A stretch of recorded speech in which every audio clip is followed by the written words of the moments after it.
हिंदुस्तान के दक्षिणी छोर पर भारत और श्रीलंका के बीच बने वो 8 टापू जिन्हें राम सेतु का अवशेष माना जाता है। ये राम सेतु का ही हिस्सा है।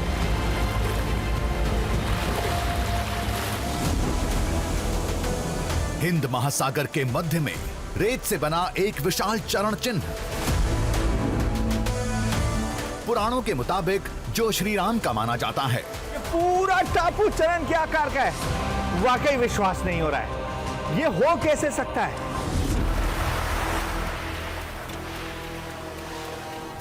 अरब सागर में दिल के आकार का द्वीप, जिस रास्ते महाबली हनुमान पाताल लोक गए और वहां अहिरावण का वध किया था।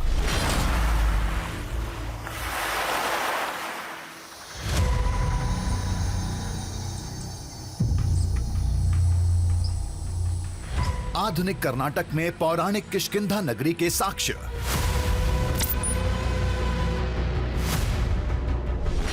जो वानर साम्राज्य की गाथा आज भी सुनाते हैं।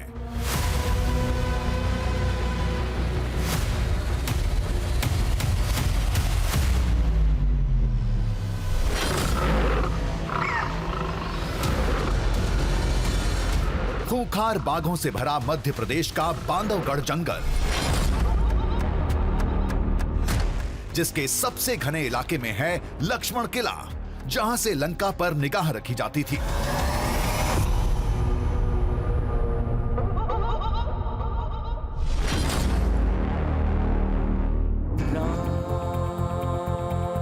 रामायण से जुड़े ऐसे कई बड़े साक्ष्य खोजे जा चुके हैं, लेकिन इसके आगे क्या श्री राम से जुड़ी अब कोई निशानी नहीं बची? क्या राम कथा के अब किसी नए प्रमाण का वजूद नहीं रहा?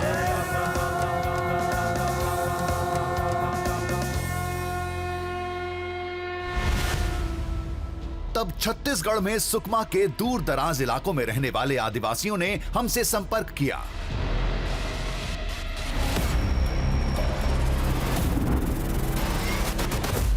कहते हैं सुकमा के इस जंगल में, जो त्रेता युग में दंडक वन का सबसे अहम, सबसे घना इलाका था, इस अरण्य में श्री राम का एक अदृश्य लोक है।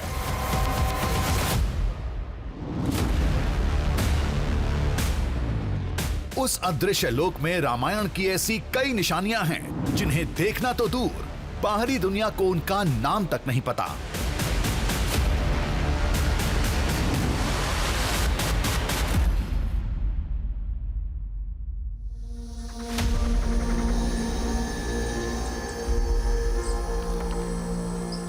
आसपास सिर्फ घना जंगल, और इस घने जंगल में मौजूद है प्रभु श्री राम का वो अदृश्य लोक जिससे बाहरी दुनिया अब तक अनजान थी। जया, हम छत्तीसगढ़ के सुकमा में मौजूद हैं और ये वो स्थान है जहां कैमरा तो दूर की बात है, यहाँ से बाहरी दुनिया के जो लोग हैं वो भी प्रवेश नहीं कर पा रहे थे, और उसकी वजह थी यहाँ नक्सलवाद का कड़ा पहरा।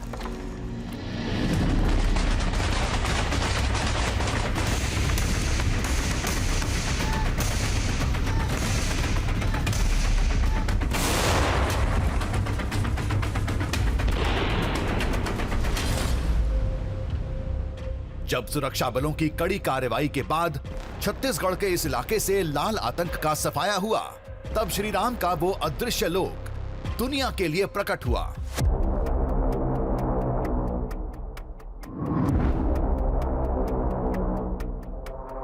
अब ये दुनिया लोगों के लिए खुली है, तो यहां मौजूद श्री राम के साक्ष्य भी हम आपको दिखाने पहुंच चुके हैं।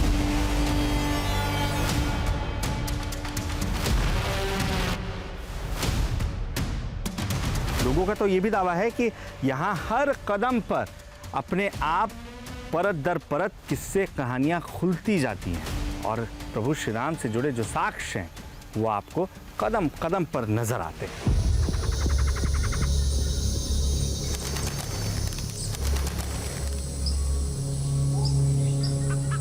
इस खोज में हमारा पहला पड़ाव था छत्तीसगढ़ का सुकमा।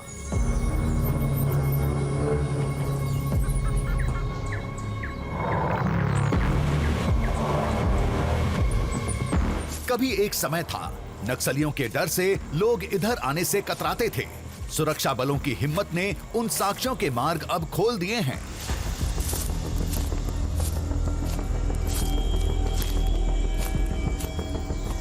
इतना घना जंगल है कि आपको समय का पता नहीं चलता है कि आखिर कितना वक्त हो रहा है।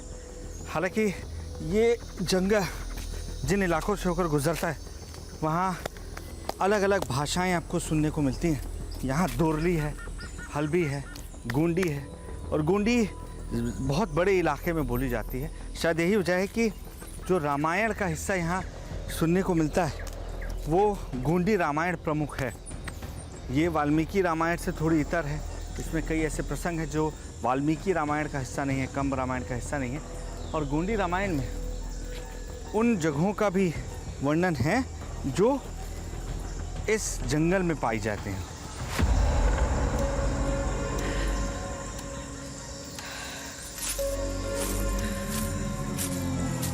अदृश्य लोक के इस सफर में हमारा पहला पड़ाव था जंगल की वो जमीन जहां श्री राम ने शक्ति की साधना की थी, जिसका जिक्र कृत्तिवास रामायण में मिलता है।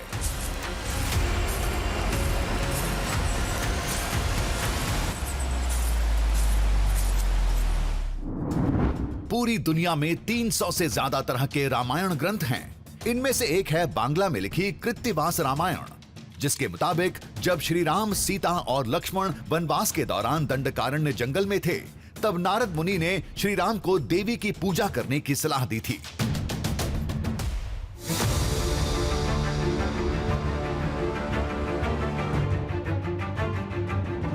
दावे के मुताबिक यहीं पर वो प्रतिमा है जिसकी श्री राम ने उपासना की थी, यानी धरती माता की मूर्ति।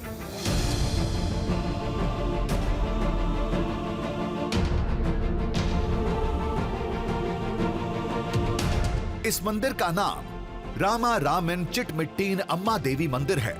1834 में इसे सुकमा के तत्कालीन शासक ने बनवाया था।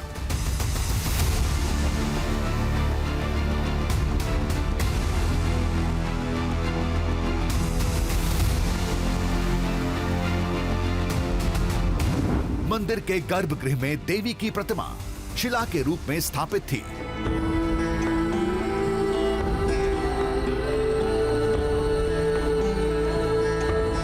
एकदम गोल, पृथ्वी के आकार की। दावे के मुताबिक श्री राम ने इसी शिला को धरती मां मानकर पूजा था।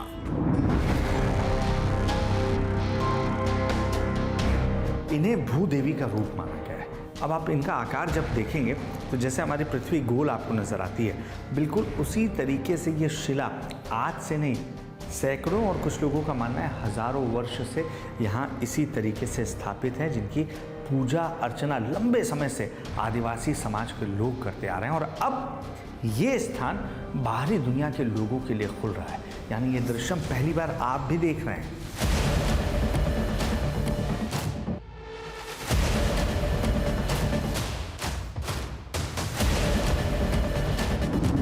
पहले जहां लोग आने से डरते थे, आज वहां हम कैमरे के साथ मौजूद थे, वो भी रामायण के एक नए बड़े साक्ष्य के साथ।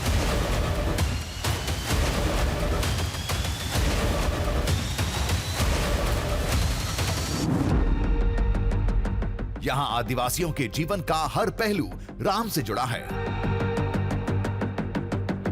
दरअसल ये झूला आम इंसानों के लिए नहीं है, ये झूला खुद भगवानों के लिए है, देवताओं के लिए।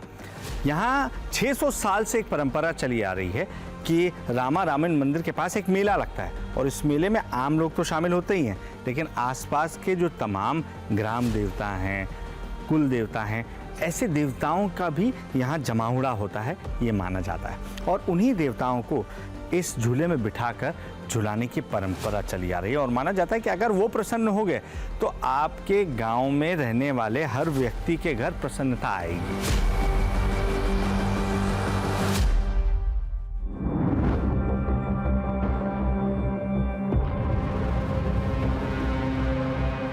लेकिन श्री राम ने शक्ति उपासना यहां नहीं, ऊपर इस पहाड़ पर की थी।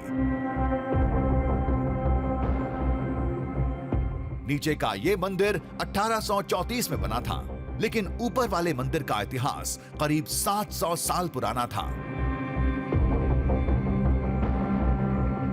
भूदेवी का जो मंदिर इस वक्त आप देख रहे हैं, ये दरअसल जीर्णोद्धार के बाद बना हुआ मंदिर है और इसका इतिहास ज़्यादा पुराना आपको नज़र नहीं आएगा। ये कुछ 100 साल पुराना बताया जाता है, लेकिन मान्यताओं के मुताबिक पूजा तो हज़ारों साल पहले से हो रही है।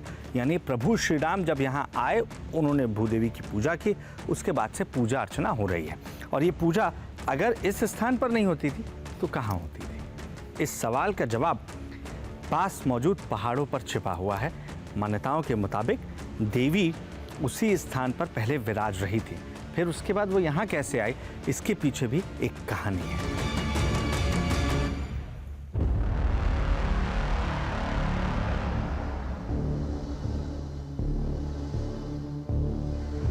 मूर्ति नीचे है तो मंदिर ऊपर क्यों है?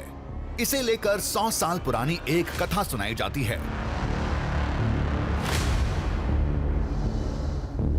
वार्षिक पूजा के बाद जो मेला लगता है, उसमें पुजारी जो पूजा करता था वो कांसे का तांबे का जो उसका लोटा था पानी का जल चढ़ाने का, वो पूजा के बाद शाम को भूल गया और नीचे आ गया।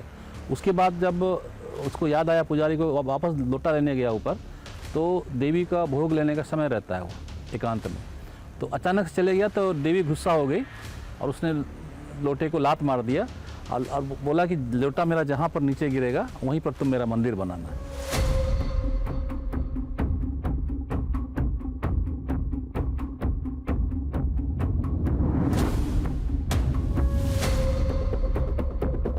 पहले भूदेवी की प्रतिमा यहीं थी। दावे के मुताबिक श्री राम ने यहीं पर शक्ति की पूजा की थी और इसी जगह पर श्री राम ने वनवास के कुछ दिन गुजारे थे।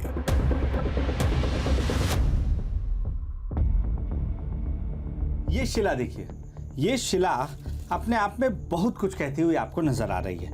बिल्कुल ये आयताकार आपको नजर आ रही है, जिसके बीच में एक ऐसी जगह बनी हुई है जैसा आप देखते हैं पुराने मंदिरों में, जिस स्थान पर भगवान की स्थापना की जाती है। और लोगों का यही मानना है कि इसी स्थान पर पहले भूदेवी की मूर्ति स्थापित थी, वही मूर्ति जो अब नीचे आपको देखने को मिलती है मंदिर के भीतर।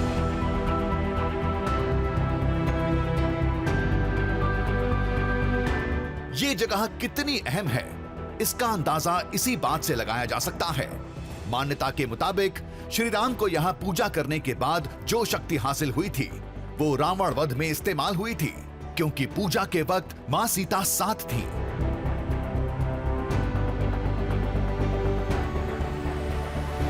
पूरी दुनिया श्री राम को मानती है, उनकी पूजा अर्चना करती है और श्री राम यहाँ आए थे धरती माँ की पूजा करने, जो सीता मैया की माता थी।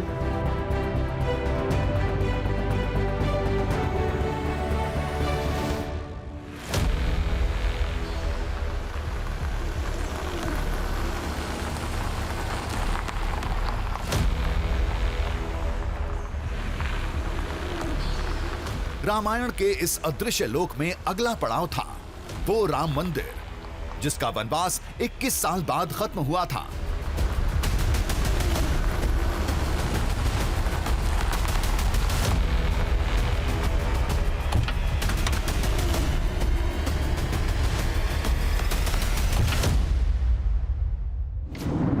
हम जा रहे थे छत्तीसगढ़ के सुकमा से 100 किलोमीटर दूर केरला पेंदा।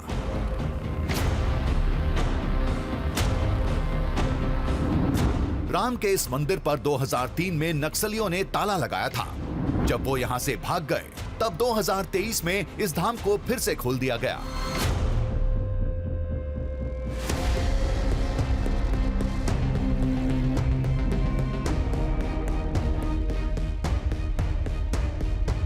अभी तक यहाँ ठीक से रोड भी नहीं पहुंची है। बाहरी दुनिया के जो लोग हैं, यानी इस स्थान और आसपास के इलाके के अलावा लोग यहाँ पहुँच पाए, इसकी संभावना काफ़ी कम थी।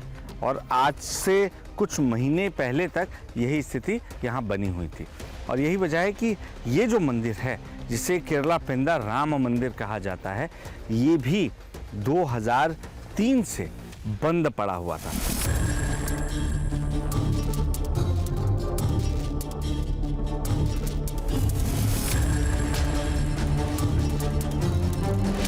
अब आप सोच रहे होंगे, दिखने में साधारण, सामान्य मूर्तियां, दरार से भरी दीवारें, इस मंदिर में ऐसा क्या खास है?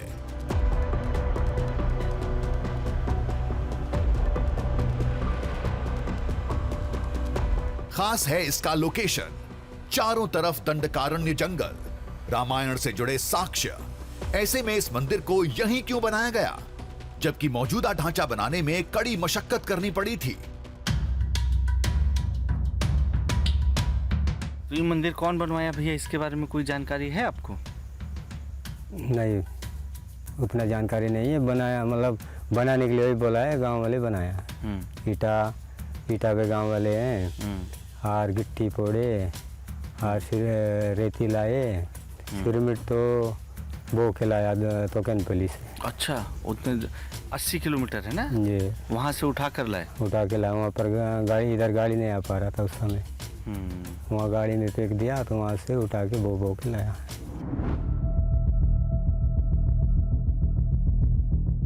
दूसरी खास बात है वो अनजान बाबा, जिनके कहने पर यह मंदिर बनवाया गया। बताया जाता है कि वो बाबा अचानक एक दिन गांव में आए, कई दिनों तक लोगों को राम कथा सुनाए। अचानक एक दिन राम मंदिर बनाने को कहा और मंदिर बनने के दौरान ही अचानक कहीं गायब हो गए। कोई बिहारी महाराज? बिहारी महाराज तो सबका में है। वो काली भी थे? नहीं, वो काली ऐसी बता के गया है, नाप जोप करके। अच्छा, मिस्त्री मन बनाया, कौन मिस्त्री बनाया उनका मालूम नहीं है हमको। उनके आदेश से बनाया, उनके इशारे पे, है ना जी। अच्छा।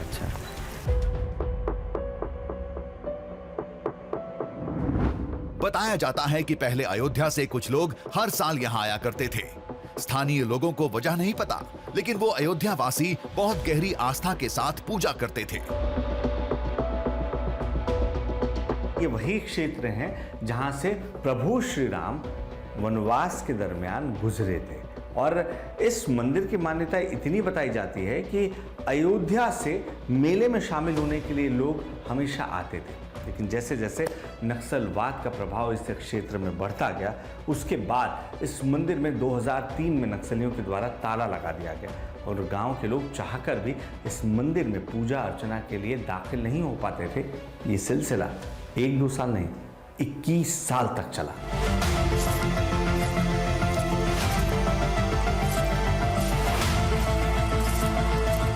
कुछ रहस्य तो कुछ अनजानी आस्था, इन सब ने इस राम मंदिर को खास बना दिया। इन पलों का गवाह बनकर हमें भी गर्व महसूस हो रहा था, लेकिन इससे भी गहरे थे उस मंदिर के राज, जिसकी छत कभी ढल नहीं पाई, दीवारें कभी खड़ी नहीं हुई, चौखट भी नहीं लग पाया।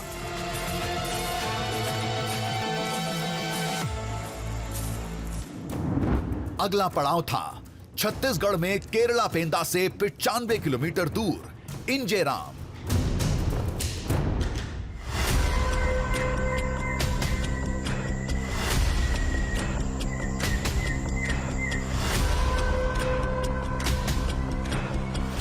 चार दीवारों के बीच, खुले आसमान के नीचे पड़े ये पौराणिक अवशेष खास हैं।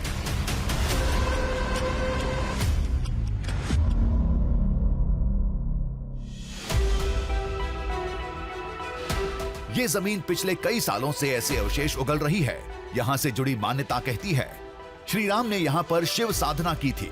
बाद के राजाओं ने यहां मंदिर बनवाए, जिसके टुकड़े, मूर्तियां एक एक करके बाहर निकल रही हैं। वाला उसका अर्थ होता आदिवासी शब्द में इंजे राम वास, मत उस दिन से इसको इंजराम नाम रखा गया है। मतलब उससे पहले अलग नाम था? अलग था, सिंगनगुड़ा के नाम से जाना जाता था।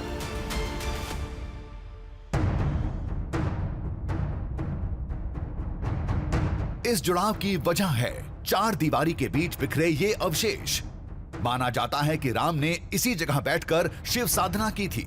आज लोग यहाँ मंदिर बनाना चाहते हैं, लेकिन लाख कोशिश के बावजूद ये काम अंजाम तक नहीं पहुंच रहा। जब भी कोशिश की जाती है, मजदूर बीमार पड़ जाते हैं, काम अधूरा रह जाता है।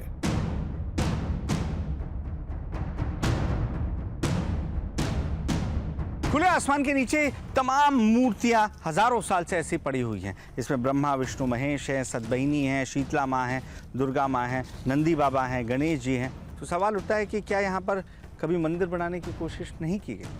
लेकिन जवाब है ऐसा नहीं है। पहले आज से तकरीबन 30 साल पहले इस स्थान पर मंदिर बनाने की कोशिश की गई थी और जहाँ पर ये मूर्तियाँ हैं इसके आसपास से ही एक दायरा खींचने की कोशिश की गई, लेकिन उसका फल ये हुआ कि जो मज़दूर हैं वो बीमार हो गए, जिसके बाद से लोगों के मन में एक डर बैठ गया और उसके बाद से यहाँ इस हिस्से में जहाँ मूर्तियाँ स्थापित हैं इसके आसपास कोई भी दीवार खड़ी करने की कोशिश नहीं की गई।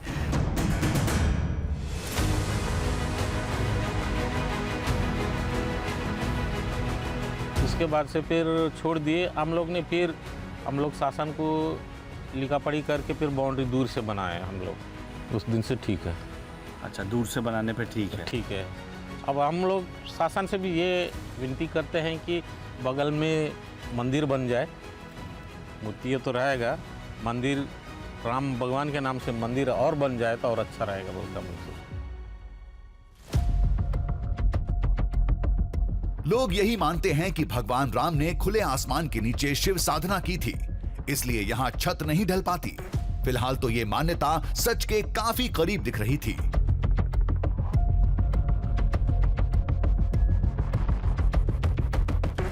हैरत की बात यह है कि ये सब अद्भुत कहानियां अभी तक बाहरी दुनिया के लिए अनसुनी थीं।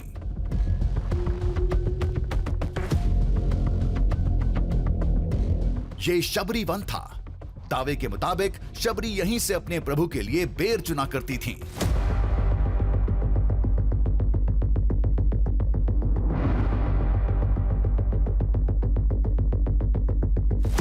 शबरी भी आदिवासी थीं और आज भी ये धरती आदिवासियों की है। लोग बोलते राम यहाँ आए थे। राम आए थे तभी तो सबरी बना है। अच्छा, ये सबरी नदी है। हाँ।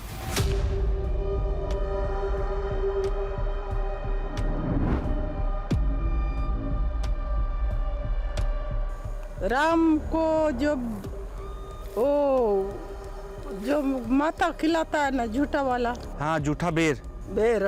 हाँ राम को, हाँ लक्ष्मण को नहीं खाता है। हाँ हाँ हाँ, तो वो शबरी ने यहाँ खिलाया था। हाँ, खिलाया था इस सबरी वाला। हाँ, अच्छा, तो ये नदी उसी माँ के नाम पे है, शबरी के। सबरी उसी के नाम पर है। हाँ, यही रहती थी वो।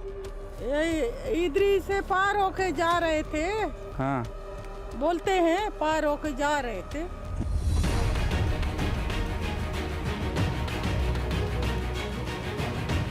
सामने शबरी नदी थी जो सीधे गोदावरी नदी से मिलती है, वही गोदावरी नदी जो रामायण काल में भी थी।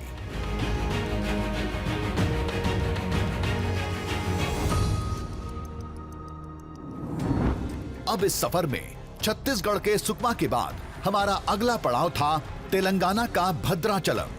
ये वही मार्ग था जिससे होकर श्री राम, मां सीता और लक्ष्मण ने देश के दक्षिणी हिस्से में प्रवेश किया था।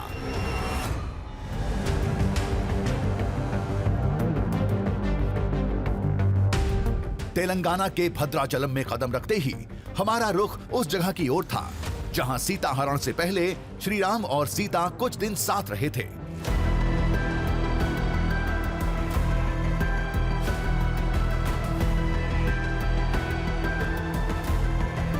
यहाँ तकरीबन 2.5 से 3 साल का वक्त प्रभु श्री राम ने गोदावरी के तट पर यहाँ गुजारा था और यही वजह है कि इस शिला पर, इस चट्टान पर कई ऐसे साक्ष्य आज भी मौजूद हैं जो श्री राम से जुड़े हुए हैं, सीता मैया से जुड़े हुए हैं और जगह जगह पर बिखरे हुए हैं।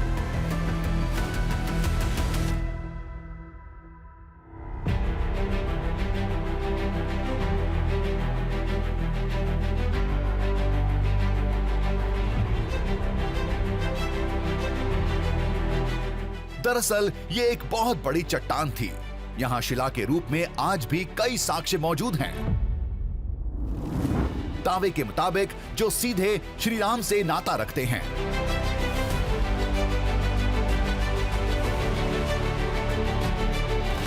कुर्सी की आकार वाली इस शिला को देखिए। मान्यता है कि त्रेता युग में ये भगवान राम का आसन था।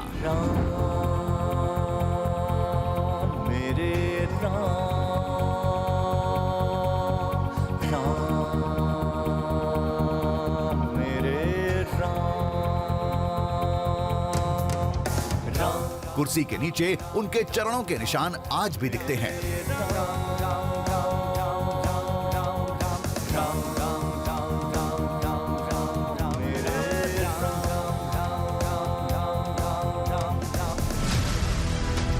ये वो स्थान है जिसे लेकर लोगों का ये मानना है कि यहाँ माँ सीता और भगवान श्री राम आज भी मौजूद है, जहाँ उनका मिलन होता है।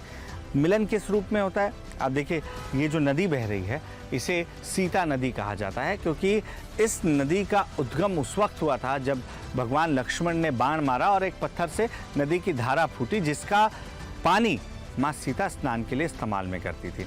और ये वो स्थान है, देखिए आपको देखने पर भी लगेगा कि एक कुर्सी बनी हुई है, और ये लोगों का मानना है कि ये प्रभु श्री राम का सिंहासन है।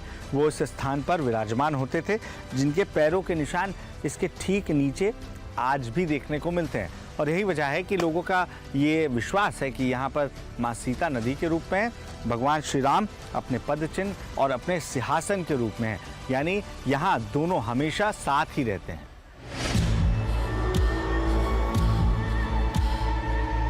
वही पास की चट्टान में एक गोल गड्ढा था। ठीक से देखें तो आकृति किसी थाली जैसी दिखती है।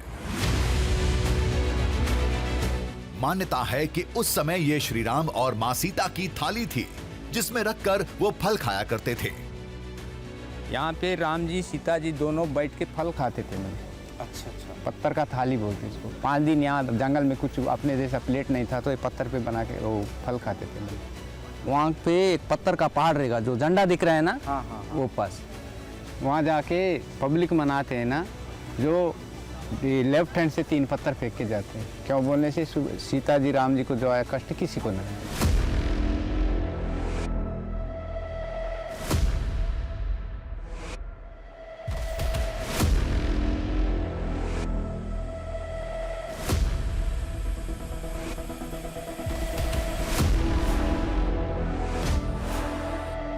भद्राचलम के इस इलाके से राम नाम की जड़ें कितनी गहरी हैं, इसका सबसे बड़ा सबूत है ये भद्राचलम नगर और इसका सीता रामचंद्र स्वामी मंदिर।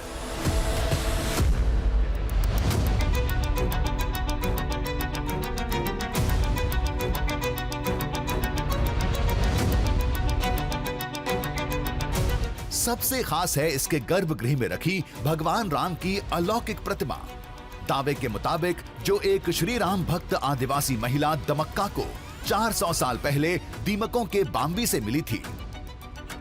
दामक्का कर एक औरत जो भक्त थी, बहुत राम भक्त थी, उनको ये मूर्ति मिली गई थी दीमक के रूप में, और उनको नहीं मालूम था कि अंदर मूर्ति है। तो उसको लेके आके वो जब यहाँ रखे ना, तो क्या हुआ, तो गोदावरी नदी का पानी उन्होंने जब उसके ऊपर डालकर उनका आचरण किया, अभिषेक किया, तो राम जी का दर्शन हुआ उनको। गर्भगृह में कैमरा लेकर जाने की इजाजत नहीं है, लिहाजा हम एक छवि की मदद से ही दिखा सकते हैं।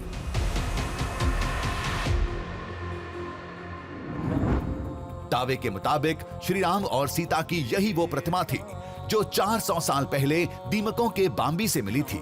काले पत्थरों से तराशी इस प्रतिमा को भद्राचलम से जुड़ी रामायण की गहरी जड़ों का सबसे बड़ा सबूत माना जाता है।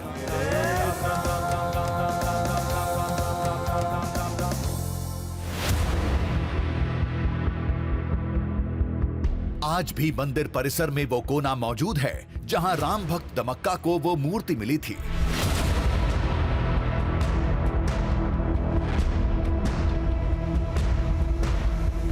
जो स्थान है यहाँ पर वही दिखाया गया है कि किस तरीके से वो प्रतिदिन आती थी और एक ताड़ के झाड़ के नीचे बैठकर वो पूजा कर रही होती थी, क्योंकि उन्हें इस बात का आभास होता था कि यहाँ प्रभु श्री राम से जुड़ी कोई निशानी मौजूद है। और वहाँ मौजूद दीमक के घर से किसी दिन उन्हें कोई प्रकाश निकलता हुआ नजर आया और जब उन्होंने उसमें गोदावरी का जल डाला तो अंदर से ये विग्रह सामने आए, जो विग्रह आज मंदिर में गर्भगृह में विराजमान है।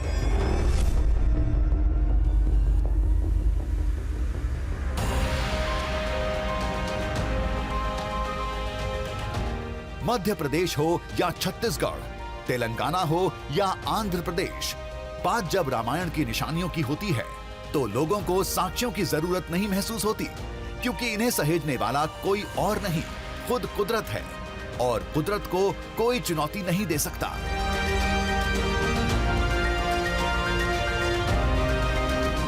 छत्तीसगढ़ में सुकमा के रामाराम से शबरी नदी के रास्ते श्री राम कोंटा के इंजराम पहुंचे थे, जहां से आंध्र प्रदेश होते हुए तेलंगाना के भद्राचलम चले गए थे। तीनों राज्यों का ये सीमावर्ती इलाका आज भी रामायण के साक्ष्यों के लिए अहम माना जाता है।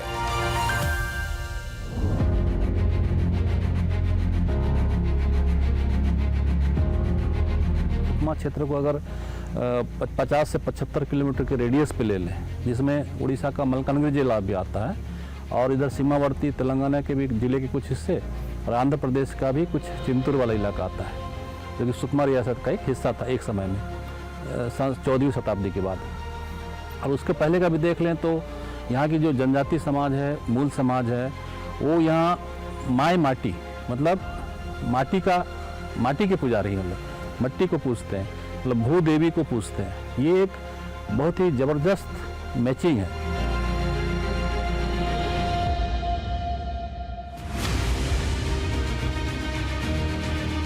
इस इलाके का एक बड़ा हिस्सा पहले नक्सलियों के कब्जे में था। इस वजह से इन निशानियों की जानकारी के बावजूद इनके दृश्य सामने नहीं आ पाते थे, लिहाजा इसे श्री राम का अदृश्य लोक कहा जाता था, जो अब पूरी दुनिया के सामने है। ये जरूरी नहीं कि श्री राम से जुड़ी हर कथा ग्रंथों में दर्ज हो। कुछ साक्ष्य आज भी देश के अंदरूनी हिस्सों में दबे पड़े हैं, जो अब वहां के लोगों के जनजीवन और संस्कृति का अहम हिस्सा बन चुके हैं। श्री राम के ये साक्ष्य भी आदिवासी संस्कृति के उसी हिस्से के दृश्यम को पेश करते हैं।